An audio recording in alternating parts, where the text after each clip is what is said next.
I think the first question I want to ask you is, what is the condition of black people globally? How would you say it in a nutshell? In a nutshell, they're on the bottom. They're right now the lowest thing they can get on earth. You got to, right now, collectively on earth, black folk do not own and control anything in greater proportion than 1/2 of 1% of the wealth, power, and resources in the world. You got collectively, black folks should have about 24% of the world's population. But you can never acquire and hold on and exercise more than 1/2 of 1%, which means you're going to perish. That's what it means.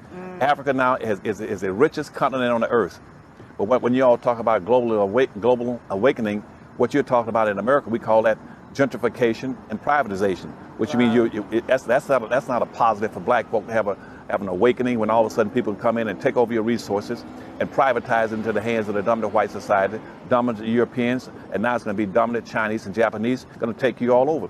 And the Arabs have been after you all ever since about 765 AD, when they marched into Africa talking about they're coming to Africa to wake African up in the search of what they call the 3 Gs, God, glory, and gold.